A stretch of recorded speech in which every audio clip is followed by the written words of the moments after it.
4.1 metra.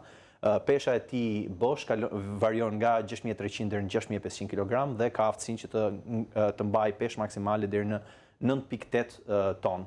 Është i shtyr nga 2 motora turbojet, të cilët sipas varianteve të tyre prodhojnë nga 27.000 deri në 30.000 kN forcë shtytje. Shpejtësia maksimale e tij, ndryshe nga avioni i mëhershëm që pam, është pak më vogël, 1.3 deri 1.4 Mach, diku te 1400-1500 km/h, por që përsëri është një shpejtësi e këndshme. Transformimi që është duke i bërë Kina këtij avioni tregon edhe një herë për inovacionin. Pra, është një teknologji e vjetër, por nëse ajo mund të përdoret për të riaplikuar në forma të luftimeve moderne, atëherë pse jo. Kështu që unë do të thoya është një gjë interesante të vëzhgohet se si Kina nuk po e flak këtë teknologji, një gjë që edhe ne vetë ndoshta mund të kishim mësuar. Mund të kishim përfituar me tanke, tope apo edhe me avionët që ne mund të kemi pasur. Lartësinë e madhe më të lartë të fluturimit ka diku te 18.000 metra dhe ka një autonomi relativisht të vogël, 1.000 deri 1.200 kilometra, bëhet fjalë për cruise, në lartësinë cruise, dhe akoma më të vogël në lartësitë luftarake 300 deri në 600 kilometra.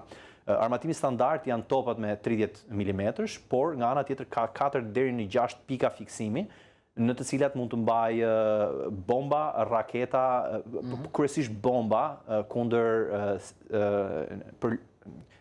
bomba air-tok, pra ndryshe për kundër objektivave toksore. Ngarkesa totale që mund të marrë të këtyre bombave është diku te 1.200 deri në 2.000 kg, jo më kot ka 4 deri në 6 pika fiksimi. Rolet kryesore të përdorimit të këtij avioni janë interceptor supersonik i afërt, për shkak të numrit, masivitetit të prodhimit të tij, lejon një superioritet lokal, pra në një zonë të vogël nga baza e operimit, dhe është një avion goditës taktik shumë efektiv kundër objektivave të tokës.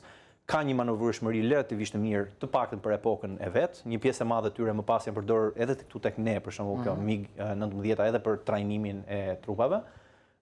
Dhe sigurisht është i përhapur në të gjithë botën, që nga vendet aziatike, por edhe shumë vende afrikane kanë këtë avion.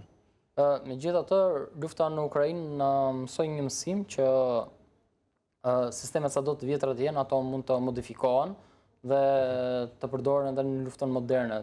Si tilla mund të jetë edhe tanku T-55, të cilin e kemi pas faktikisht me shumicë në Shqipëri, por Rusia ka nxjerrur në front duke e modifikuar dhe e përdorur jo direkte në luftën tank me tank, por duke e përdorur si një sistem artillerie ose një sistem të blinduar për të shoqëruar trupat.